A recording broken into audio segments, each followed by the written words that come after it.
श्री राम दोस्तों, रावण ने मरते समय किसका नाम लिया था?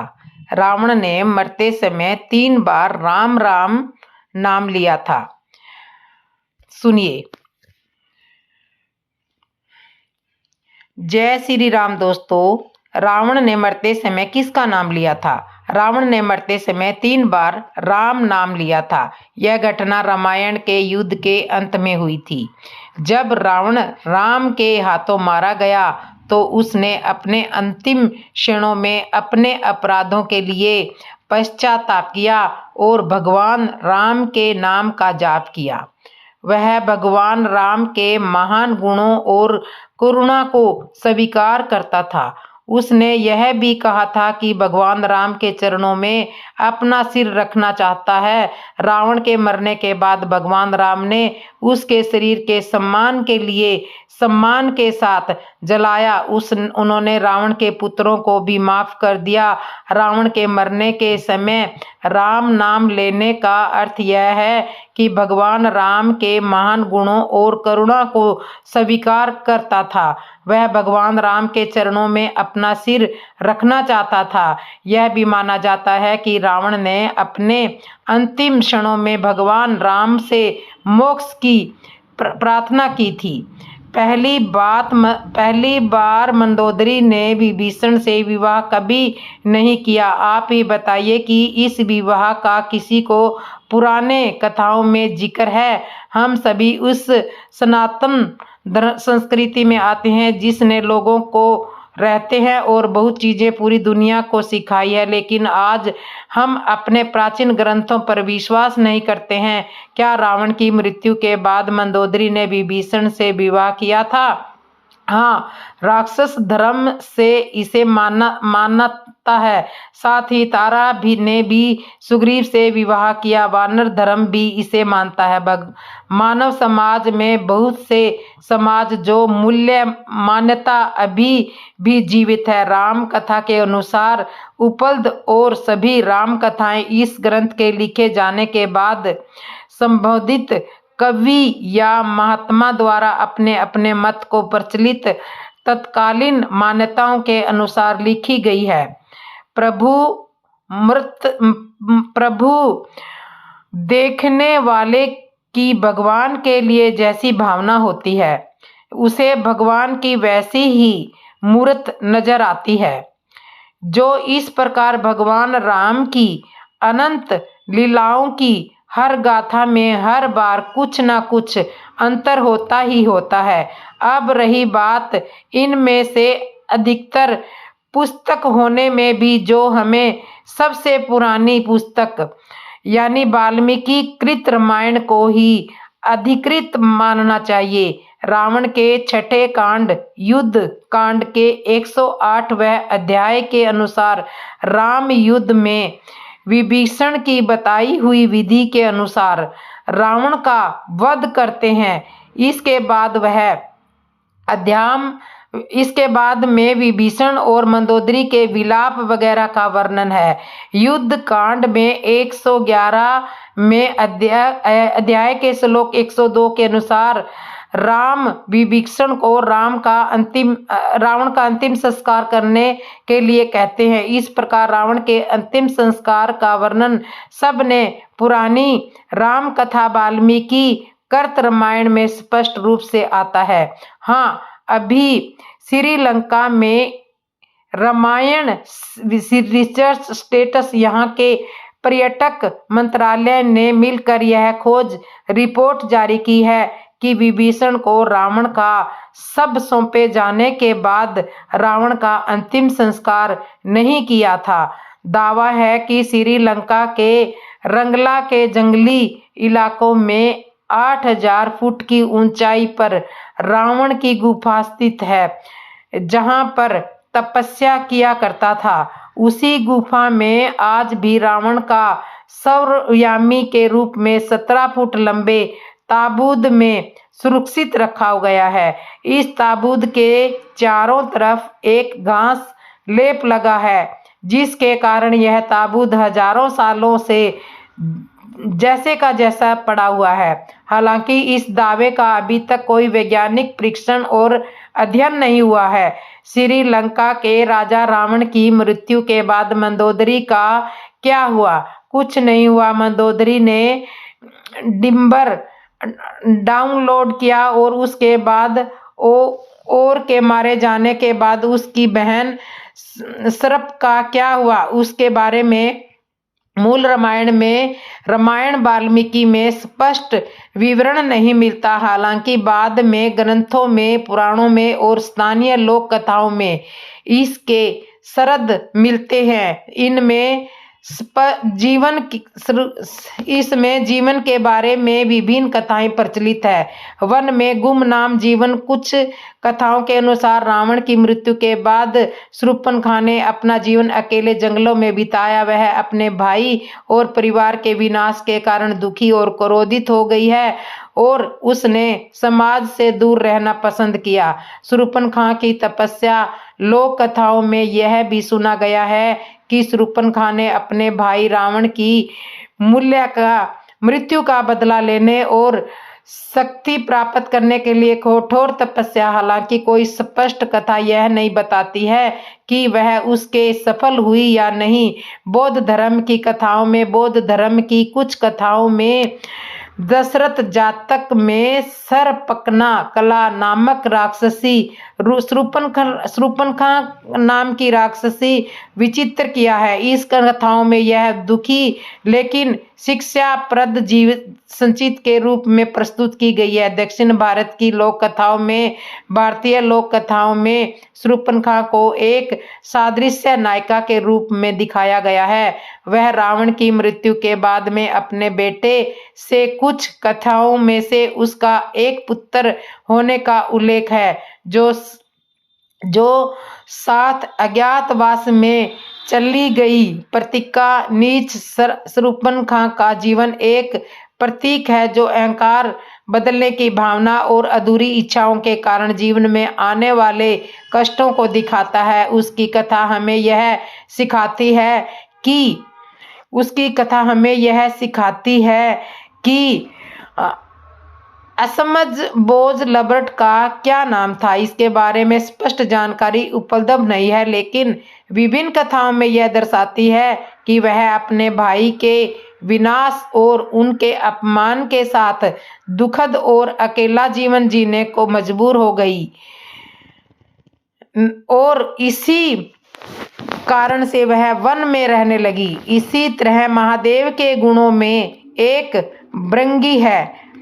वह एक महान शिव भक्त के रूप में रंगी का नाम अमर है। कहते हैं कि जहाँ शिव होंगे वहाँ गणेश नंदी होंगे, वीरभद्र या दास ही समय होगा और वह इसमें यानी शिव में कई बिना पैरों के थे, कईयों के पास कई पैर थे और वह दोनों दरअसल एक अनुचित जिद की वजह से सदाशिव और जगदम्बा और नारायण का रूप करता है। और जहां तक है माना गया है कि रावण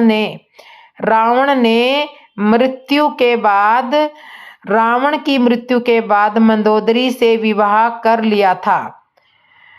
और विभीषण और आगे की जानकारी के लिए हम आपके चैनल पर बने रहेंगे। हमें बताते रहिएगा कि आगे हमें आपको कैसे लगा और हमारी कहानी आपको कैसे लग रही थी। रावण की पहली पत्नी का नाम मंदोदरी था। मंदोदरी राक्षस राज मायासुर की बेटी थी। इंद्रजीत, मेघनाथ और प्रहस्त, विशुराप और विक्रम मोदी की संतानें थी। मंदोदरी की संतानें थी। वह रावण ने दूसरी पत्नी का नाम धन्यमालिनी रखा और मंदोदरी ने अपनी पूजा व तप से भगवान शिव को प्रसन्न किया था। उसने महादेव से वरदान मांगा था कि उसका विवाह पृथ्वी के सबसे शक्तिशाली और बलशाली विद्वान पुरुष से हो। वह वरदान के रूप में रावण और मंदोदरी की मुलाकात मंदोदरी की मुलाकात होती है, एक मंदिर में हुई थी। रावण के मरने के बाद उसकी बीवी मंदोदरी का क्या हुआ था, मंदोदरी के बारे में आपको बताएं। उससे पहले हम आपको मंदोदरी के जीवन की बारे में बताते हैं। हिंदू पुराणों में एक कथा के अनुसार मथुरा नामक एक अप्सरा थी जो भगवान राम पार्वती को बहुत चाहती थी। एक दिन मथुरा माता पार्वती से मिलने कैलाश पर्वत पर पहुंच गई थी, लेकिन माता पार्वती वहां पर नहीं थी। मथुरा ने भगवान शिव को देखा और उनको आकर्षित करने में लग गई और पूजा शुरू कर दी। कुछ समय बाद जब माता पार्वती वहां पर पहुंची तो यह देख करके वह बहुत गुस्सा हुई और गुस्से में आकर के माता पार्वती ने मथुरा को मेंढक बनने का श्राप दे दिया और कुएं में 12 साल तक रहने को कहा। भगवान शिव ने माता पार्वती की काफी प्रार्थना की करने के बाद भी माता पार्वती नहीं मानी और 1 साल तक कुएं में रहने के लिए कहा। मंदोदरी 1 साल तक कुएं में पूजा करती रही और वहीं दूसरी ओर असुरों के देवता मायासुर और उनकी पत्नी हेमा के 2 पुत्र थे और वह चाहते थे कि उनके एक बेटी भी हो। बेटी के लिए दोनों कई सालों तक कठोर तपस्या कर रहे थे। इसी दौरान 1 साल बाद मथुरा कुएं में असली रूप में आ गई और मदद के लिए पुकारने लगी। मथुरा की आवाज सुनकर के मायासुर की पूजा समाप्त हुई और मथुरा की गोद में उठाया और मथुरा ने इस लड़की का नाम मंदोदरी रख दिया। मायासुर ने इस लड़की का नाम मंदोदरी रख दिया। कुछ सालों के बाद रावण एक बार फिर मायासुर से मिलने गया। रावण ने मायासुर की बेटी मंदोदरी को देखा तो वह बहुत ही आकर्षित हो गया और रावण ने मायासुर से कहा कि उसे मंदोदरी पसंद है और वह मंदोदरी से विवाह करना चाहता है। मायासुर ने मना कर दिया तो रावण ने जबरन विवाह कर लिया। विवाह के बाद दोनों के 3 पुत्र पैदा हुए। मंदोदरी को पता था कि रावण बहुत अहंकारी है और वह जिस मार्ग पर चल रहा है उसका विनाश निश्चित है। मंदोदरी ने रावण को भगवान राम की पत्नी माता सीता को वापस भेजने को कहा, लेकिन रावण ने मना कर दिया। भगवान राम और रावण के बीच में युद्ध हुआ और रावण के मरने के बाद मंदोदरी युद्ध भूमि पर गई और विनाश देख करके अत्यंत दुखी हुई। भगवान राम ने लंका का राजपाट विभीषण को सौंप दिया। अद्भुत रामायण के अनुसार भगवान राम ने मंदोदरी को सुझाव दिया कि वह विभीषण से शादी कर ले। भगवान राम ने कहा कि वह अब भी लंका की महारानी है। यह कहकर भगवान राम वापस अयोध्या लौट गए। कहा जाता है कि उसके बाद मंदोदरी ने खुद को महल में कैद कर लिया था और काफी समय तक मंदोदरी ने किसी से कोई संपर्क नहीं रखा था। काफी लंबे समय के बाद जब वह पुनः अपने महल से निकली और विभीषण से शादी को तैयार हो गई। कहते तो यही है कि वैसे सही तो रावण को ही पता होगा या उस युग का कोई मानव यदि जीवित हो सके तो कोई संभव हो, इसलिए एक ने कही दूजे ने मानी। कहा गुरु नानक दोनों जने रामायण के अनुसार पुराण अनुसार 5 स्त्रियां विवाहित होने पर भी कन्याओं के समान ही पवित्र मानी गई है। अहिल्या, द्रौपदी, कुंती, तारा और मंदोदरी पुराणों में इन्हें पंचकन्या कहा गया है और इनके विवाह जीवन में कष्ट तो बहुत आए हैं। प्रतिकूल परिस्थितियां आई पर इन पांचों ने नारायण की भगवान में अपनी श्रद्धा कभी नहीं छोड़ी। रावण के मृत्यु के बाद मंदोदरी रणभूमि पर पहुंचती है, जहां पति पुत्र के साथ साथ अपने आप को देखकर शोक में डूब जाती है, लेकिन श्री राम उन्हें याद दिलाते हैं कि वह अब भी लंका की महारानी और बलशाली रावण की विधवा है। इसके बाद मंदोदरी लंका वापस लौट आती है। अद्भुत रामायण और कुछ अन्य ग्रंथों में दी गई जानकारी के अनुसार पति सुख पुत्र के दुख में मंदोदरी खुद को महल में कैद कर लेती है। वे पूरी तरह से बाहर की दुनिया से संपर्क तोड़ देती है। इसी दौरान विभीषण लंका का राजपाट संभालते हैं। एक कीवती के अनुसार सालों तक मंदोदरी ने अपने महल से बाहर निकलती है और विभीषण से विवाह करने के लिए तैयार हो जाती है। विवाह के बाद मंदोदरी और विभीषण ने एक साथ मिलकर लंका के साम्राज्य को आगे बढ़ाया है। और यदि जानकारी के लिए हमारा मत्स्य पुराण रहस्य से जुड़े लंका के राजा रावण की मृत्यु के बाद मंदोदरी का क्या हुआ। मंदोदरी दानव राज में की पुत्री थी और रावण की मृत्यु के बाद मायके चली गई। ऐसा नहीं हुआ। जब किसी स्त्री के पति और पुत्रों की मृत्यु हो जाती है तो वह बेचारी जिंदगी के सारे रास्ते बंद होने पर कहाँ जाएगी।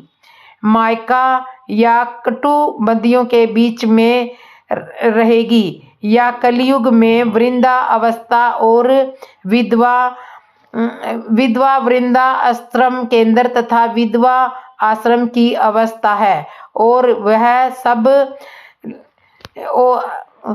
ये सारी अवस्था है। आज के युग में राजा रावण, त्रेता युग में राजा रावण की है महारानी मंदोदरी है, जो रावण और भाई कुंभकर्ण, मेघनाथ आदि पुत्रों की मृत्यु के बाद पश्चाताप लंका में कई दिन तक शोक छाया रहा। महाराजा विभीषण ने मृतकों के श्राद्ध कर्म आदि किए और मंदोदरी बहुत ही विदुषी और अप्सरा हेमा की कन्या होने के कारण परम सुंदरी थी और राम के समझाने पर शोक निर्वित हुई और विभीषण महाराज की मंदोदरी से विवाह स्थिति बनना राजकीय सम्मान स्वीकार किया और सुंदर महलों में एकाएक की जिंदगी की व्यतीत किया है। और उसकी त्रिलोक की विजय रावण के पराक्रम देवराज इंद्र को भी जिताने वाला पुत्र पुल नवराज पिता का विचार मस्तिष्क में रहने और राम से बैर करने से मना कर दिया था और परमात्मा के अवृत की बात सुनकर विनाश से बचने के लिए आग्रह किया गया था। लंका नगरी में बिना रावण की आज्ञा से प्रवेश वर्जित होते हुए भी हनुमान जी ने प्रवेश पर भी सीता लौटाने की सलाह दी थी। मंदोदरी के पति व्रत धर्म और सवत्य के राम जी के साथ सभी के भूरी प्रशंसा की।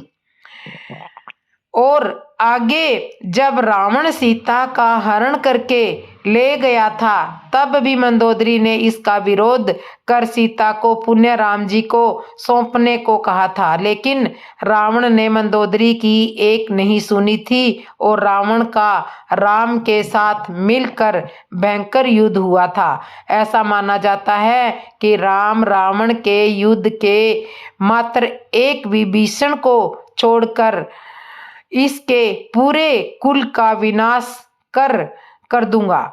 और आगे रावण की मृत्यु के पश्चात रावण की विभीषण और कुल की कुछ विशेषताएं ही जिंदा बची थी। युद्ध के पश्चात मंदोदरी भी युद्ध क्षेत्र में गई और वहां अपने पति और पुत्रों तथा अन्य संबंधियों का शव देख करके अत्यंत दुखी हुई।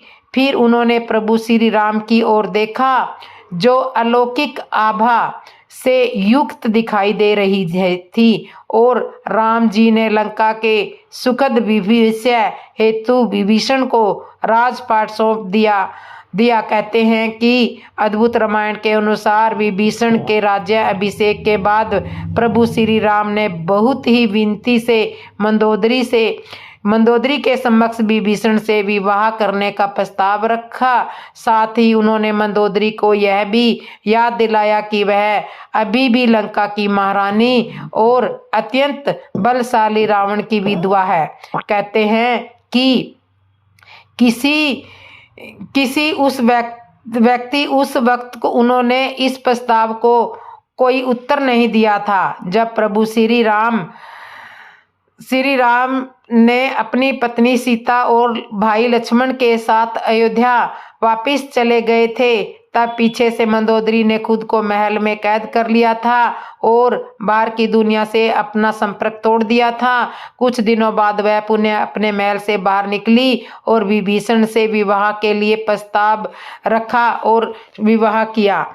हालांकि कुछ विद्वानों का मानना है कि इस बात में कोई सच्चाई नहीं है, यह तो मात्र कविदितियां हैं। वाल्मीकि रामायण में रावण की अनेक पत्नियां बताई गई है। सुंदरकांड में जब हनुमान जी ने रावण के भवन में प्रवेश किया, तब वहां पर कई स्त्रियों को देखते हैं तो इन सभी स्त्रियों को रावण युद्ध में जीत करके लंका लेकर आया था और इनमें राजसी, महर्षि, दविमर्दन तथा महाराक्षस जाति की स्त्रियां भी थी। सीता जी को छोड़कर इनमें से कोई भी स्त्री वहां पर अपनी इच्छा के विरुद्ध नहीं रखी हुई थी। रावण ने उनको या तो जीत लिया था या वे खुद उसके ऊपर मोहित होकर करके उसकी धर्म पत्नी बन गई थी। वे ज्यादा उत्कल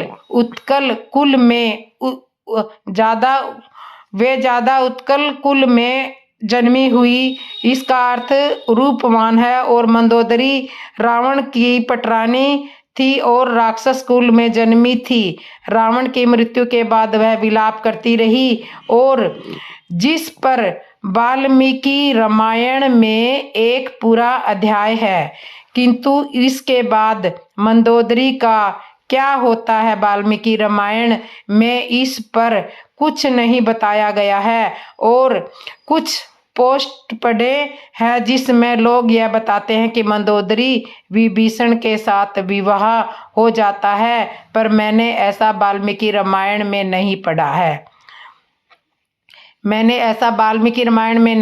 है। इंद्र के दरबार में हेमा नाम की एक अप्सरा थी। एक बार कश्यप ऋषि के पुत्र मायासुर हेमा पर आतस्य हो गया और उसने हेमा को विवाह करने का न्योता दिया। विवाह के पश्चात हेमा को एक सुंदर पुत्री का जन्म हुआ जिसका नाम था मंदोदरी। अप्सरा की बेटी होने के साथ वह मंदोदरी बहुत ही समझदार थी। इतनी सुंदर बेटी के लिए योग की तलाश में मायासुर था और 3 लोकों में भी विजय रावण के से बढ़कर उसे कोई नहीं मानता था। रावण ने मंदोदरी को अपनी पटरानी बनाकर रखा और कहते हैं कि माता सीता भी मंदोदरी की बेटी है। जन्म होते ही किसी महात्मा ने भविष्यवाणी की थी कि यह लड़की आगे चल करके लंका के विनाश का कारण बनेगी और महाराजा के बाहर जाने से मिथिला नगरी में जानत होता है। और उसके बाद जनक को मिला और उसमें से मिली दिव्य कन्या पालन पोषण किया। और मंदोदरी की कहानी कुछ इस प्रकार है। कहते हैं कि मायासुर जो कश्यप का पुत्र है, वह हेमा नाम की एक खूबसूरत अप्सरा से शादी करता है। शादी करता है और जल्द ही वे 2 बेटों के साथ धन्य हो जाते हैं, जो मायावी और द्वंद्व है, लेकिन वे संतुष्ट नहीं है। तो इसके बाद वह बेटी के लिए तैयार नहीं है। बेटी प्राप्त करने के लिए उन्होंने जल्द ही देवताओं को खुश करने के लिए अब तपस्या शुरू कर दी थी। इस बीच कैलाश पर्वत पर एक अप्सरा मथुरा नामक शिव को देखने के लिए जाती है। उस समय शिव जी की पत्नी देवी पार्वती दूर थी।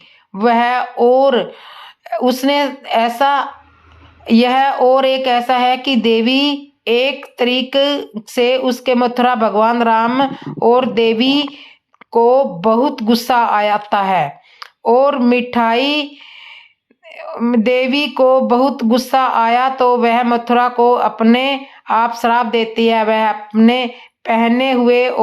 अपनी पहनी हुई अंगूठी और मणि को और मथुरा को श्राप देती है कि वह अपनी सुंदरता को खो देगी और जिसका उपयोग वह एक उपकरण के रूप में करती है, और वह इस सुंदरता को भी खो देगी जिसमें वह खुद को देवताओं के लायक और बहका के समम में बनता है। और देवी पार्वती के श्राप ने मथुरा को एक मेंढक में बदल दिया। पार्वती ने मेंढक को एक कुएं में फेंक दिया। भगवान शिव सब कुछ समझते हैं और मथुरा को सांत्वना देने की कोशिश करते हैं। प्रभु ने उसे बताया कि 12 साल कुएं में बिताने के बाद वह कन्या हो जाएगी और अपनी सुंदरता और माता पिता के पास वापिस आ जाएगी। और फिर एक दिन वह विजय हुई और उत्कर्ष व्यक्ति को 12 साल जाते हैं, लेकिन वह अभी भी कुएं के अंदर फंसी हुई है। वह मदद के लिए चिल्ला रही है और वह राह चलते हुए एक औरत आई और उसने छोटी बच्ची को देखा और रावण मायासुर के पास जाता है और वह अपनी खूबसूरत बेटी को देखता है तो उसे प्यार कर बैठता है। और वह वैदिक रीति के अनुसार मंदोदरी कौन थी और मंदोदरी रावण की पत्नी थी। मंदोदरी अनंत धर्मी, सुंदर, दयालु और सीता की उपस्थिति के कारण रामायण में मंदोदरी के कई मूल्यांकन नहीं है। देवी लक्ष्मी सीता की तुलना मंदोदरी जैसी महिला से नहीं की जा सकती। देवी सीता सुंदरता, धार्मिकता, कर्तव्यों आदि में मंदोदरी से बहुत अधिक है। हनुमान ने लंका में सीता की खोज करते हुए मंदोदरी को अपने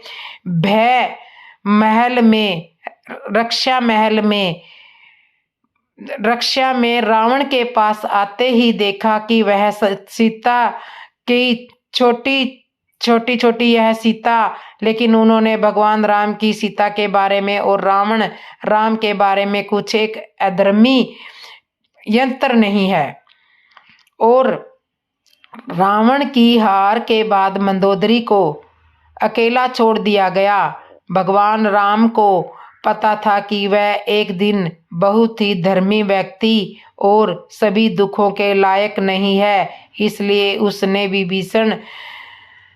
रावण के छोटे भाई विभीषण से कहा कि वह उससे शादी कर ले और उसे सभी सम्मान उसकी वह हकदार है। विभीषण ने ऐसा ही किया। भगवान राम जानते थे कि रावण की मृत्यु के बाद मंदोदरी अगला काम करेगी जिसमें उसका जीवन समाप्त हो जाएगा, लेकिन वह इसके लायक नहीं थी। इसलिए भगवान राम ने सीधे विभीषण से कहा कि मैंने जो ऊपर उल्लेख किया है उसे करने के लिए और फिर भी एक धर्मी महिला थी।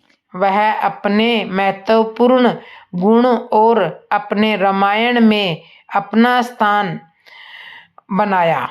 और मंदोदरी इतनी पतिव्रता होने के बाद भी रावण की मृत्यु के पश्चात विभीषण से शादी क्यों करती है? करवा चौथ का व्रत भी महिलाएं पति जीवित रहते ही करती हैं। उनके मरने के बाद कोई पतिव्रता स्त्री इस व्रत को नहीं करती है। और मंदोदरी के पिता में दानव थे और माता हेमा अप्सरा थी। मथुरा के अति सुंदर और बलशाली और वह वर्तमान जोधपुर की थी। राजस्थान की रहने वाली थी मंदोदरी। यहाँ पर रावण के वंश गोत्र के लोग अजीब भी रहते हैं और रावण को पाते हैं और रावण की पूजा करते हैं और रावण को बुरा नहीं कहते। रावण दुल्हन भी नहीं करते, रावण का जलाते भी नहीं है।